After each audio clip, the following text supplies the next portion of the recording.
Hello guys, it's me, Greed here, on my second channel, The Nightly Slop. It's my first video ever, and it's also Men's Mental Health Awareness Month, and I wanted to talk about competitiveness in men a little bit.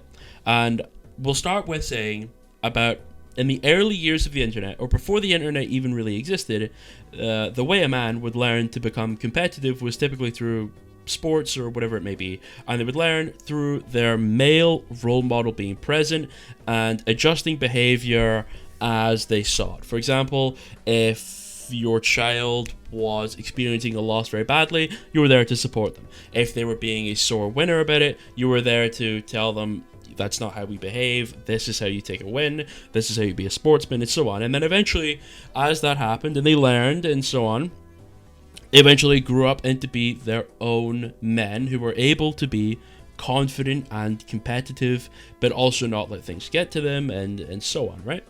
However, in the age of the internet, with more people playing competitive games and so on, and especially video games, where you don't have a male role model to take you through that, it ends up being a scenario where a lot of kids, not just young men, but kids, don't actually learn how to be competitive anymore. And that can be relatively dangerous. And you'll see that from a video I made on my main channel a couple of days ago, where I had a video where I was talking about people being upset, and people saying GG and good round and all this, and trying to be general sportsmen about it. And I thought, wow, that was scary. Like, that comment I made the video about, sorry, was, dude, that's weird, right? And then I made that video, and then all the comments I got were also very concerning, because a lot of them were like, no, I only see GG if the winner says it first. Oh, I only say GG if it was actually a close game. Oh, I don't say good round if they beat us. I'm like, guys, what the fuck? Do you know what I mean? I'm like, take a step back for a minute.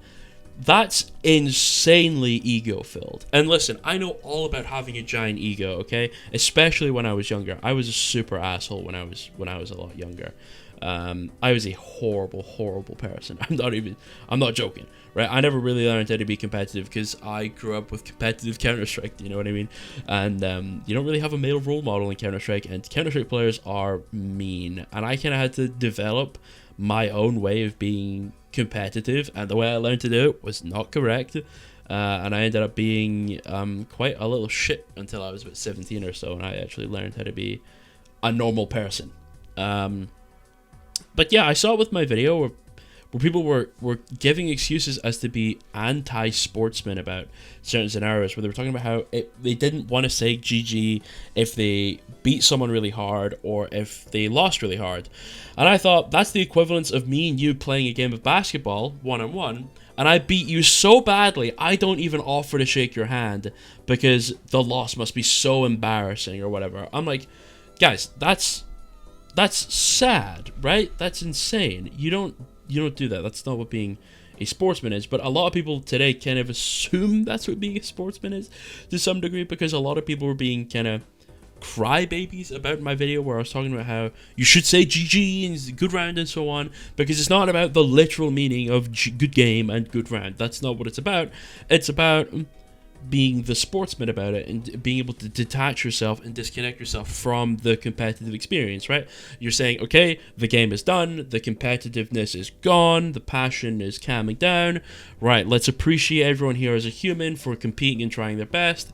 Good round, good game, right? And so on, and you move on, and then you can go and be competitive when you're in another game. Do you know what I mean? But it's about that disconnect, and a lot of people don't get that disconnect because they just never learn to. It's never a scenario where they're going into it, experiencing it, behaving wrong, and then having whatever male role model in their life going, well, that's actually not how you win, you shouldn't say things like that, well, think about how other people feel, well, that's not how you lose, don't beat yourself up over it, and so on. And a lot of people just don't get to experience that anymore like older generations did, so a lot of people just don't learn how to be competitive people anymore. And that is obviously showing on the internet with the amount of crybabies there are about a lot of things. And not only people being crybabies, but also people being the complete opposite of a crybaby and being like an ultra mega ego, super annoying human. Do you know what I mean? And I know all about that because that's what I used to be. You know what I'm saying? So, you know, it is what it is. Like, I know about it. I've seen both sides of this coin, and it's bad. And I don't want to say it's dangerous in the sense that it's like gonna literally put someone in danger and harm them or whatever. But it fucks with your mental, dude. If you don't learn to lose and then you end up getting in a scenario where you take a really bad loss, dude, that fucks you up if you don't have someone there to teach you how to lose. And it's the same thing if you win. If you get really good at something, you're a lot naturally better than the people around you, and you're winning a lot, you develop that big ego and you don't have someone there to be like, well, don't do that, that's bad. Then you end up getting into a situation where it can be really, really bad, and you end up developing pretty bad mental health issues that will end up fucking you up for a long time if you don't fix them. And even if you do fix them, they're probably going to be residual effects, just simply due to the fact that it's part of your childhood and kind of how you were brought up. Those kind of core learning years were absorbed by this like really moldy competitive atmosphere that wasn't good for someone at that age. Do you know what I'm saying? And that's pretty sad, you know, because I love competition, I love to compete, I love all of that, right? I absolutely love it. And I'm very grateful that at least at an older age, I eventually did learn how to be a bit more mature in my competitiveness. And that's a great feeling, knowing that regardless of what happens and how much ego and how much passion you put into the competition itself, once it's done and you're out, you're done and you're out. You know what I mean? You're not attached to it once it's done. For example, I might be grinding for a top 500 spot or whatever, and I take a bad loss to some people, and I'm like, dude, these guys are garbage, they're trash, I should not have lost to these players, they're terrible. But once I'm out of the game, I'm going, okay, well, let's evaluate. Alright, well, I probably did some things wrong, and, well, it's actually, like, I don't mean the things I say, it's just the passion, and it's the competitiveness, and I think those things are healthy to blow off steam and be passionate in those scenarios. But it's also important to learn that once you're out of that scenario, you're out of it. There is no more being in that competitive mood, if you know what I'm saying, or in that, or trying to remain in that atmosphere when you're not actually in an environment that dictates behaving as if you were in that atmosphere, because you're out of the competitive scenario that you're in. And it ends up being a situation where a lot of people do not learn to disconnect themselves from that. And they end up fucking themselves over later because they didn't learn how to lose. And it's not necessarily their fault, right? A lot of kids, when they grow up with the internet, don't learn how to do those things because... And it's not the fault of necessarily a dad or a parent or whatever, although unmonitored internet access before you're like at least a teenager is kind of crazy. But you can't necessarily blame the parents. You can a little bit, but it's not entirely their fault. Because a lot of them didn't know or don't know what their child actually experiences on the internet. They don't know that their child doesn't know how to lose. They don't know that their child is competing in that way. They don't know those things, so there's no way for their male role model to be there and to support their child through the learning parts of developing how to lose and how to win. So they end up trying to do it themselves like I did and becoming pretty awful people. And again, I'm not like blaming them. I'm not saying like, oh, you whatever, maybe it's whatever hurtful word you want to put in there, you're a bad person for this. They just didn't learn, you know what I mean? And I don't fault them for not learning. It is what it is. It happens. But it is a little bit sad because I would love for them to be able to actually be able to learn how to be competitive in a healthy way. But it seems as though that isn't necessarily possible in today's age because there's no male role model teaching them how to go through those competitive scenarios anymore. And I think that's a big reason why men's mental health is deteriorating a little bit, because a lot of them have not learned how to deal with that, and a lot of them have not learned how to deal with many things that they find on the internet. Not necessarily just a competitive atmosphere in a game, but also a scenario where they give their opinion and they are attacked for their opinion and they don't know how to deal with the fact that they were attacked for their opinion. That's something I had dealt with when I was a lot younger. When I was playing Counter-Strike, I must have been, I don't know, like 12 or something, maybe 11. And I was pretty good, and people would say, you're a cheater, you're cheating, you should kill yourself, you're scum. And obviously, as like a little 11-year-old, 12-year-old, or whatever it may be, I never learned how to deal with that. Now, obviously, I don't believe you should be saying that, but I am a free speech absolutist. I respect everybody's right to say whatever they want. Now, obviously, I would say don't say things like that, but I also respect that they can say that, and I would never disallow someone from saying anything. I think you should be allowed to say anything you want. However, I don't agree with people who say that, but I wouldn't ban it or anything or censor it, because that's a slippery slope where you end up getting into a situation where people are like, well, that's subjective. How do you feel about these words? Did we ban these words? Maybe we do ban these words.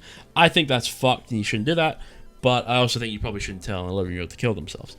Anyway, I never learned to deal with that, and that turned me into a little asshole because I started replicating that, which I shouldn't have done. But I did, and I didn't get better until I was like 17 or so, right?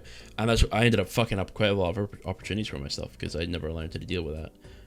But it is what it is, right? And a lot of people today also don't know how to deal with that because they've never experienced it. And typically speaking, if you did ever experience that in the real world, it would be a scenario where your male role model would step in and say, okay, well, here's the right and wrong. Here's what happens. Okay, here's what's okay. Here's what isn't okay. This is how you deal with this. This is, don't look too much into this. Be a winner, or whatever it may be, right? But they eventually learned to develop a very core part of male identity, which is like stoicism, which is fortitude, which is understanding not to let things get to you, and so on, which are skills that a lot of men today aren't learning because it's not something that they ever got into a scenario where they had someone to teach them about those things where they should have learned about them because they were just chilling on the internet and not actually experiencing it through the lens of their role model. And I think that's fucking up people's mental health today, especially men, but it obviously happens to women too, to a lesser degree, I would imagine, because men typically are more competitive, I believe, because of the testosterone and so on.